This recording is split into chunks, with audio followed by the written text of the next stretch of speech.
Fala galera, beleza? Professor Charles aqui com vocês para mais uma aula. Vamos resolver questões da nossa apostila de pré-vestibular hoje. E o assunto de hoje é função do primeiro grau. Mas antes da gente começar a resolver as questões, não esqueça, curta, compartilhe, ative as notificações e comente. Deixe o que você quiser lá, né? Peça conteúdos que a gente vai gravar aqui, beleza? Então vamos comigo para a lousa? Vamos lá comigo. Questão de número 1. De acordo com modelos de projeções lineares de crescimento, estima-se que em 2021 o número de unidades residenciais verticais, ou seja, o número de prédios, já supere o de unidades residenciais horizontais, ou seja, as casas, na cidade de São Paulo, como mostra o gráfico. Observa aqui o gráfico, gente, ó, repare só. Ele coloca aqui, né, em laranja aqui, ó, estão as unidades residenciais horizontais, as casas, em roxo estão as verticais, os prédios, né? Repara que antes, ó, as casas eram maioria. Repara que o gráfico das casas, né, das unidades horizontais, está acima do gráfico das verticais. Em 2020, dá uma olhada aqui, ó. Em 2020, já está igual a quantidade. E aí, né, de acordo com o texto, em 2021, esse roxo ele vai ultrapassar o laranja, né? Ou seja, o roxo vai ficar acima do laranja. É isso que o gráfico está falando para a gente. Muito bem, vamos lá, vamos avançar. Usando esses mesmos modelos e os dados em destaque no gráfico, a estimativa para 2022 é de que o total de unidades residenciais verticais supere o de unidades residenciais horizontais na cidade de São Paulo em quanto? Beleza? Então vamos lá. A gente vai primeiro fazer aqui o esqueminha do gráfico, que é o seguinte, olha só. O que acontece? Ele fala que tem que ser projeções lineares. Se você observar o gráfico, né, o gráfico ele não está totalmente uma reta. Pode perceber lá no gráfico que ele está meio que, né, fazendo umas curvinhas assim, né? Mas ele pede para você considerar como uma projeção linear. Então, tu vai considerar como uma reta. Então, é como se a gente tivesse assim, ó. Você tem um gráfico aqui em cima, que eu vou colocar aqui de vermelho. E o outro eu vou colocar de azul. Repare que, bem aqui no ponto de encontro dos dois gráficos, aqui é o ponto de encontro dos dois gráficos, isso ocorre no ano de 2020. Beleza? Que o valor é igual para os dois, que é 1,38. E repare também no gráfico, você pode observar lá, ó, que vai estar aparecendo na tela, no gráfico de vocês, que esse valor aqui, ó, das unidades residenciais, tanto horizontais quanto verticais, ó, tem uma linha dizendo, ó, 0, 200 mil, 400 mil, 600 mil, 800 mil, 1 milhão, 1,2 milhão, 1,4 milhão de unidades, né? Tá indo de 200 em 200 mil, né? Então, olha em 2010. Em 2010 está indicado nos dois gráficos quanto é que você tem, ó. Vou colocar aqui no nosso gráfico. Em 2010, repara que nas unidades verticais está em 1, está o número 1, que é de 1 milhão. E no gráfico de cima, que ainda era o das horizontais, está como 1,3 milhões. Beleza? Vou colocar a legenda aqui, ó. O vermelho aqui, ó. O vermelho é das horizontais.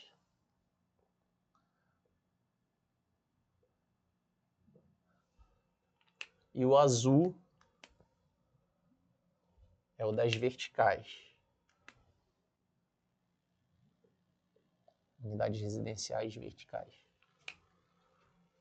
Então, o primeiro ponto é fazer essa análise aqui do gráfico. Olha só. Tranquilo? Então, antes, o de unidades verticais, as unidades residenciais verticais, está abaixo das horizontais. Em 2020, isso daqui iguala. E quando for 2021, o azul vai ultrapassar o vermelho, né? Ou seja, as verticais vão ultrapassar as horizontais. Show de bola? Só que o que a gente quer saber? O que o problema quer saber? Em 2022, no ano de 2022, enquanto que as unidades verticais vão estar acima das horizontais. Quanto a mais que vai estar no ano de 2022. Beleza? Então a gente vai fazer o seguinte. A gente tem que ver, tem que encontrar a taxa de crescimento anual dos dois. Tanto das horizontais quanto das verticais. A taxa de crescimento. E essa taxa de crescimento na função do primeiro grau é a taxa de variação, é o A da função. Então, olha o que a gente vai fazer. A gente vai organizar assim, ó. Horizontais e as verticais. Eu vou calcular o A, o coeficiente angular das duas funções. Lembra que o coeficiente angular é a mesma coisa que a taxa de variação, que no caso aqui é a nossa taxa de crescimento. E como é que a gente calcula essa taxa de variação? Fazendo ΔY por ΔX. É assim que a gente encontra o A de uma função do primeiro grau, né? A nossa taxa de variação, que nesse caso é a taxa de crescimento. Ó, nas horizontais, que é o vermelho aqui, ó, repara que vai de 1,3 para 1,38, os valores de y aqui, ó, do eixo y. Que estão representando as quantidades de unidades residenciais. E o meu eixo x é o meu eixo do tempo. Aqui é o eixo x, aqui é o eixo y. Né? O eixo x aqui são os anos. Então vamos lá, vamos fazer o ΔY aqui das horizontais. Ó. Repara que varia, ó, delta é uma variação. Varia de quanto para quanto aqui? Ó? De 1,3 para 1,38. Então é só fazer 1,38 menos 1,3. Sobre o ΔX. Quanto é que foi a variação de anos aqui? Ó? 2020 menos 2010, que é igual a quanto? 10. E aí o A das horizontais vai ficar 1,38 menos 1,3 ou 1,30 vai dar o quê? 0,08. Tudo isso dividido por 10. Dividir por 10, a gente vai andar com a vírgula uma casa para a esquerda. Então vai ficar quanto aqui? 0,008. Lembrando que esse valor aqui ele está em milhões por ano. Tá? Então, o que significa esse 0,008? É a taxa de crescimento das unidades residenciais horizontais. Quanto cresce por ano? A cada ano, as residenciais elas estão crescendo 0,008 milhões. Beleza? O que a gente vai fazer? Vai calcular agora a taxa de crescimento das verticais. Então, nas verticais, ó, ΔY por ΔX. A gente vai analisar no outro gráfico, ó, que é o gráfico azul aqui. Ó.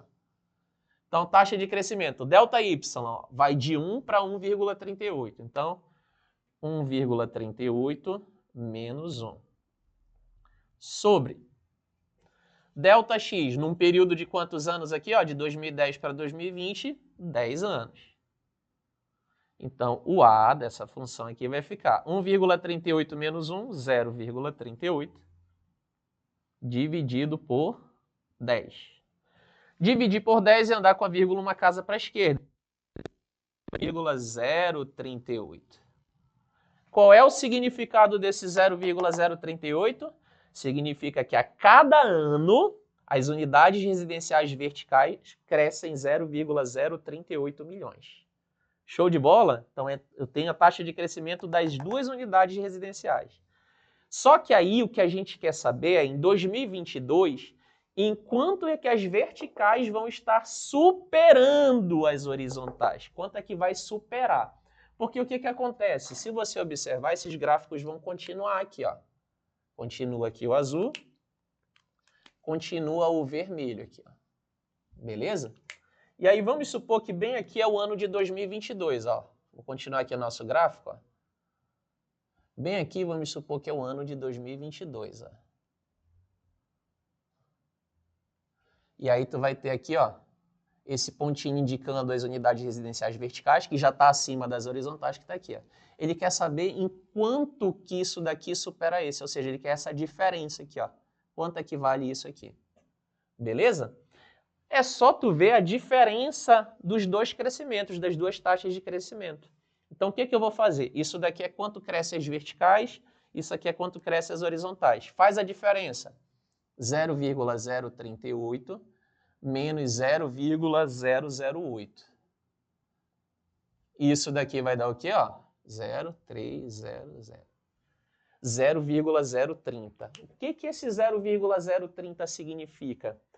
Quanto que as verticais crescem a mais que as horizontais a cada ano. Ou seja, em cada ano, esse valor de 0,030 vai ser a diferença que vai crescer entre as duas unidades residenciais. Por exemplo, observa que em 2020 estava igual os dois valores, era 1,38 milhões. Em 2021, que é um ano depois, já vai estar essa diferença aqui entre as duas, 0,030 milhões. Logo, em 2022, que é 2 anos depois, vai estar 2 vezes esse valor aqui, a diferença. Ou seja, é só multiplicar por 2. Que dá 0,060 milhões. Lembra que esse valor aqui está em milhões. Ó. Beleza? Ou seja, ó, de novo, em 2020 estava igual. Ó. Ambas estavam iguais. 1,38 milhões de unidades residenciais horizontais e verticais. Em 2021, a diferença já vai ser de 0,030 milhões. Tá? Porque a taxa de crescimento da vertical supera a da horizontal em 0,030 milhões. Ela cresce a mais do que ela, 0,030 milhões. Só que ele não quer em 2021, ele quer em 2022. Então, em 2022, essa diferença cresce ainda mais 0,030 milhões, por isso que é o dobro. Então, em 2022, a diferença já vai estar 0,060 milhões. Só que aí a gente já vai passar esse valor aqui, ó, 0,060 milhões, milhões é 10 a sexta. O que a gente pode fazer aqui? Ó? Eu ando com essa vírgula 3 casas para cá. Andei 3 casas, 1, 2, 3. E aí eu aqui do expoente. Fica 10 ao cubo. 60 vezes 10 ao cubo é a mesma coisa que 60 mil. Pronto. Significa que em 2022, a diferença entre as unidades verticais e horizontais, as verticais vão estar a mais do que as horizontais, em 60 mil. Portanto, o gabarito se encontra na letra E. Questão top, né, galera? Show de bola a questão, viram só? Muito legal a questão. Não esqueçam, hein? Curtam aí, compartilhem o que vocês quiserem saber, o que vocês quiserem de tema, de aula, deixa aí nos comentários, beleza? Vamos para mais uma questão? Então vamos agora para a nossa próxima questão, que é a questão de número 4 lá da apostila. Vamos comigo lá para a tela. Questão de número 4. O valor de uma viatura militar decresce linearmente. Galera, presta muita atenção nessa palavra, linearmente com o tempo. Se hoje ela custa 50 mil dólares e daqui a 5 anos vale apenas 10 mil dólares, qual seria o valor da viatura daqui a 3 anos? Beleza? Então vamos lá. Quando ele usa a palavra, gente, decresce linearmente, a palavra linearmente sugere já para você uma função de primeiro grau. Usou a palavra linearmente, já sabe que é uma função do primeiro grau. Tranquilo? E aí o que acontece? Ela custa 50 mil hoje, atualmente. E daqui a 5 anos ela custa quanto? 10 mil. Tranquilo? Então, tu pode trabalhar direto com uma taxa de variação. Tá? Então, ó, utilizando aqui a ideia da taxa de variação, que é o A da nossa função. O que é a taxa de variação? Delta y por delta x. O y seria os valores da viatura e o x o tempo. Tranquilo? Então, o que acontece? Qual é o meu delta y? Qual é a minha diferença de valores? Ó, o valor final é 10 mil, menos o valor inicial, que era 50 mil. E qual foi a variação de tempo para isso ocorrer? 5 anos. Nosso ΔX é 5. E aí, ó, 10 menos 50 vai dar menos 40 sobre 5. Logo, o nosso A igual a menos 40 dividido por 5 dá menos 8. Qual é o significado de dar negativo? O negativo na nossa taxa de variação indica justamente que ela vai ser o quê? Decrescente. Está caindo. Tranquilo? Nossa função do primeiro grau é decrescente. Então, ela cai 8 mil a cada ano. É a taxa de decrescimento. E aí, como é que é a estrutura da nossa função do primeiro grau? Não é y é igual a ax mais b? Essa é a estrutura de uma função do primeiro grau. A gente já sabe que o a é quanto? Menos 8. E o b de uma função do primeiro grau? Quem é esse b aí? É o nosso valor inicial. Quanto é que seria o valor dessa viatura inicialmente? Não era 50 mil? Então, esse b é 50. Então, está aqui a nossa função. A nossa função é menos 8x mais 50. Lembrando que esse valor aqui é em milhares, né? 50 mil. E aí ele quer saber qual vai ser o valor dessa viatura daí a 3 anos. Então, é só substituir o x, que representa o tempo, por quanto? Por 3. Então, menos 8 vezes 3 mais 50. Menos 8 vezes 3 dá menos 24, mais 50. Menos 24 mais 50, 26. Lembra que o valor está em milhares, então é 26 o quê? 1000. Portanto, a alternativa correta para essa questão se encontra na letra A. Legal, né? Só que olha só, galera, não esqueça uma coisa. Uma dica, problemas de função do primeiro grau são muito intuitivos. Eles te levam muito para o caminho da regra de 3. Inclusive, você poderia fazer esse problema utilizando regra de 3. Vamos raciocinar, pensa só comigo. Qual era o valor da viatura? Não era 50 mil? Não foi para 10 mil? Quanto é que caiu? Pensa aí, de 50 mil para 10 mil. Caiu quanto? Caiu 40 mil. Isso num período de quantos anos? 5 anos. Então, olha só, com a regra de 3, caiu 40 mil em 5 anos. Só que eu quero saber quanto cai por ano, ou seja, em um ano, quanto é que vai cair o preço? X. Aí, ó, 5 vezes x, 5x. 40 mil vezes 1 dá 40 mil. 40 dividido por 5, 8. Então, a cada ano está caindo o quê, galera? 8 mil. Ó, utilizamos uma regra de 3. Só que a gente quer saber o valor da viatura daqui a 3 anos. Pensa, se cai 8 mil por ano, em 3 anos é só multiplicar por 3. 8 mil vezes 3 dá o quê? 24 mil. Então, em 3 anos vai ter caído 24 mil. Se caiu 24 mil e no início você tinha 50 mil, valia 50 mil, então 50 mil menos 24 mil vai dar o quê? 26 mil. A gente resolveu o problema só utilizando regra de 3, né? A ideia de proporção, sem precisar armar a estrutura da função do primeiro grau. Beleza, né? Então tá aí, ó, tem duas maneiras de você pensar nessa questão. Toda questão de função do primeiro grau tu vai conseguir usar essa ideia, beleza? Principalmente as questões que envolvem um contexto, são contextualizadas. Legal, né? Então vamos para a nossa próxima questão, galera. Vamos comigo. Uma loja de roupas fixou uma meta de vendas de R$77 mil para um determinado mês de 30 dias. O gráfico mostra o volume de vendas dessa loja em real, nos 10 primeiros dias do mês e entre o dia 10 e o dia 20 desse mês, nos seus dois únicos setores, infantil e adulto. Suponha que a variação no volume de vendas para o período registrado tenha se dado de forma linear, como mostrado no gráfico, e que essa tendência se mantenha a mesma para os próximos 10 dias. Então, observem o gráfico. Gente, olha só, o que você tem que interpretar? São dois setores, adulto e infantil. Esse primeiro valor, que é de 18 mil, do problema, que o problema te dá ali, é referente aos 10 primeiros dias do mês. É o volume de venda dos 10 primeiros, do dia 1 até o dia 10. É 18 mil no setor adulto. E esse 8 mil também é dos 10 primeiros dias, só que no setor infantil. 8 mil do dia 1 até o dia 10. O segundo valor que aparece no gráfico, tanto no adulto quanto no infantil, é referente do dia 11 até o dia 20, dos 10 próximos dias do mês. Então, esses 15 mil é o volume de vendas no setor adulto e os 7 mil é o volume de vendas no setor infantil do dia 11 até o dia 20. Só que reparem que no nosso gráfico não foi colocado o volume de venda dos 10 últimos dias, que seria de qual dia até qual dia? Do dia 21 até o dia 30. Não foi colocado nem no setor adulto nem no setor infantil. Mas bora ver o que o problema dá para a gente aí, né, dessa informação que está faltando. Vamos lá. Ao final do 30º dia, quanto faltará no volume de vendas em real para que a meta fixada para o mês seja alcançada? Só que o que acontece, gente? O problema já disse que isso vai continuar linearmente durante todo o mês. Então, vamos lá, pensa só comigo. Setor adulto primeiro. Você tem uma reta aqui decrescente. Aí já deu para mim, ó, 18 mil.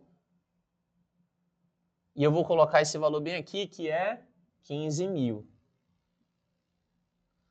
Só que eu tenho que entender que isso daqui vai continuar, essa tendência linear se prolonga até o final do mês.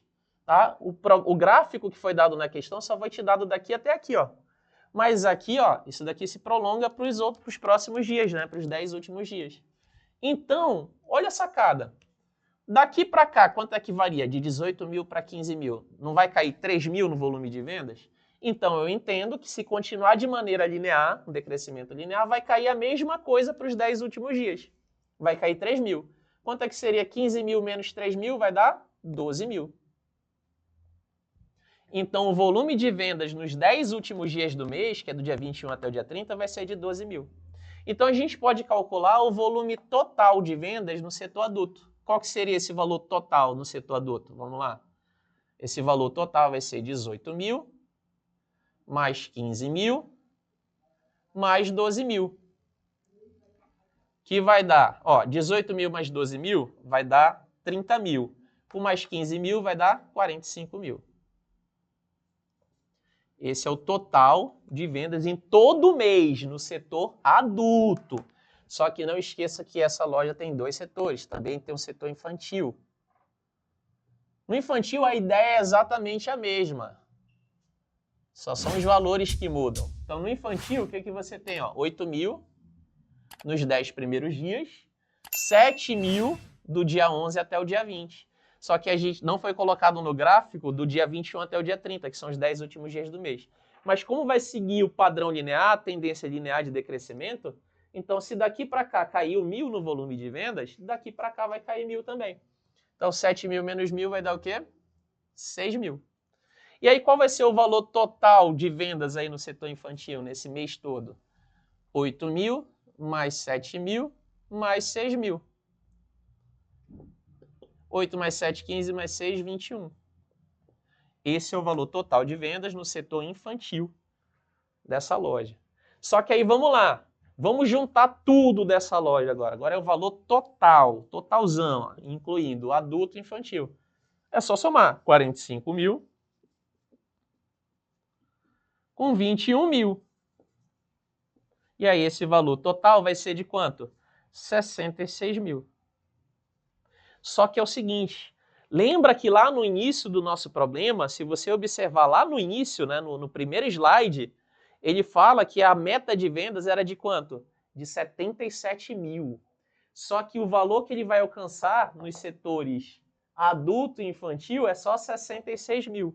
Então, para alcançar a meta, ainda vai faltar quanto? De 66 mil para 77 mil. É só fazer a diferença.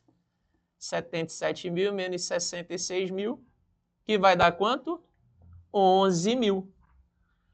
Portanto, a alternativa correta você vai encontrar na letra C. Viram só, gente?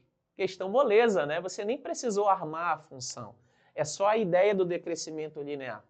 Legal, né? Se estiverem gostando, galera, curtam, compartilhem, divulguem aí, né? Falem para os colegas, né? Ativem os sininhos. Peça, gente, peça que isso é feito para vocês, tá? Isso é feito com a intenção de ajudar vocês. Beleza? Então vamos com a gente agora para a nossa última questão. Bora para a tela.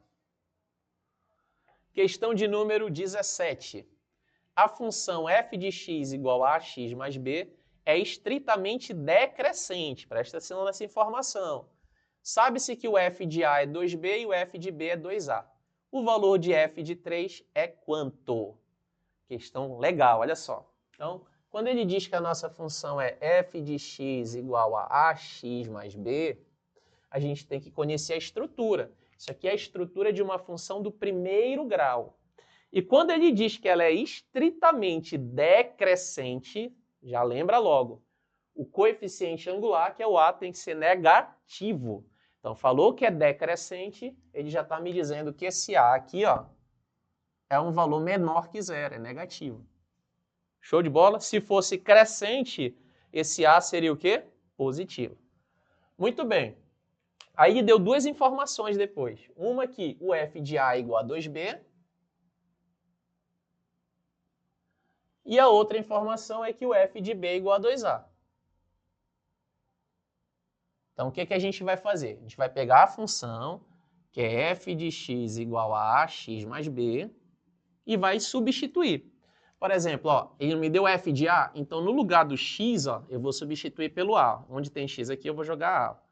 F de A vai ficar igual a A. Se aqui eu substituir pelo A, onde aparece x, joga A. Mais B. Só que quem é f de A? F de A é 2B. A vezes A ao quadrado, mais B. Esse B vem subtraindo, 2B menos B é B. E aqui sobra A ao quadrado. Pronto. Por enquanto não dá para fazer mais nada. A gente encontrou que B é igual a A ao quadrado. Aí a gente vai usar novamente a função f de x igual a ax mais b. E agora a gente vai substituir esse x por b, ó, porque ele me deu f de b. Então, no lugar de x, joga b. F de b é a vezes b, né? Estou substituindo x por b, mais b. Só que quem é o f de b? 2a. Então, no lugar do f de b, 2a igual a vezes b mais b. Só que observa aqui, ó. A gente já viu que b é igual a ao quadrado. Então, onde aparece esse b aqui, eu vou substituir por a ao quadrado. Então, vai ficar assim, 2a é a vezes, quem é o b? A ao quadrado, mais o b, que é quanto? A ao quadrado. Eu vou dar só uma reorganizada aqui, ó. O que é que eu vou fazer? Ó? 2a, a vezes a ao quadrado, eu vou repetir. E a ao quadrado, esse a ao quadrado eu vou escrever como a vezes a, né? A vezes a é a mesma coisa que a ao quadrado. Porque aí, ó, eu deixei o a aqui, ó, como fator comum em todos os termos. Tá vendo que o a aparece em todos os termos? O que que eu posso fazer numa equação quando eu tenho o mesmo número aparecendo em todos os termos? Simplificar. Já que eu sei que esse a não pode ser zero, né? Ele tem que ser um valor negativo, eu vou simplificar. Vou dividir todo mundo por a aqui, ó. Quando eu dividir todo mundo por a, ó, vai cortar aqui, cortar aqui, cortar aqui, ó. Corta a de todos. Daí vai sobrar 2 igual a ao quadrado mais a. Esse 2 aqui eu vou passar para o outro lado. Quando eu jogar para o outro lado, vai menos 2. E aí a gente vai cair numa equação do segundo grau. Ó. A ao quadrado mais a, que a gente já tinha aqui, e o 2 vai para lá, menos 2. Quem ficou do outro lado? Uma equaçãozinha do segundo grau. Vamos lá para o delta. Delta é igual a b ao quadrado menos 4 vezes a vezes c. Delta é igual a 1 mais 8, delta é igual a 9. A nossa variável é a. Menos b, menos 1, mais ou menos a raiz de 9, que é 3, dividido por 2 vezes 1, que dá 2. Então, tem dois valores possíveis para o a. Menos 1 mais 3 dá 2, dividido por 2 é 1. E menos 1 menos 3 menos 4 dividido por 2 dá menos 2. Dois valores possíveis. Só que lembra o que foi falado no início da questão? A função é estritamente decrescente, ou seja, o a obrigatoriamente tem que ser um valor negativo. A igual a 1 é uma solução que não convém, porque é positivo. Então a gente descarta. Logo, a tem que ser quanto? Menos 2. Mas se o a é menos 2, lembra aqui do início que o b é igual a ao quadrado. Como a gente já encontrou que o a é menos 2, o b vai ser menos 2 ao quadrado. Portanto, b é igual a quanto? Menos 2 ao quadrado é 4. Então já encontramos o a e o b. Então a gente já sabe agora quem vai ser a nossa função. Ó. O nosso f de x não é ax mais b? Só que o a é menos 2 e o b é 4. Então a nossa função f de x vai ser o quê? Menos 2x mais 4. E no final, o que o problema quer saber da gente? Quanto é o f de 3. Então é só substituir o x por 3. F de 3 é menos 2 vezes 3 mais 4. Então f de 3 vai ficar menos 2 vezes 3 dá menos 6, com mais 4 igual a menos 2. Pronto, então f de 3 igual a menos 2. Portanto, a alternativa correta você vai encontrar na letra C. Viram, galera, como é fácil? Show de bola, né? É isso aí, galera. Se você estiver gostando, curta, compartilhe, tá? Ative os sininhos para notificações e comenta o que você quiser saber de conteúdo, a gente vai gravar aqui para você, beleza? Show de bola, galera, e até uma próxima aula.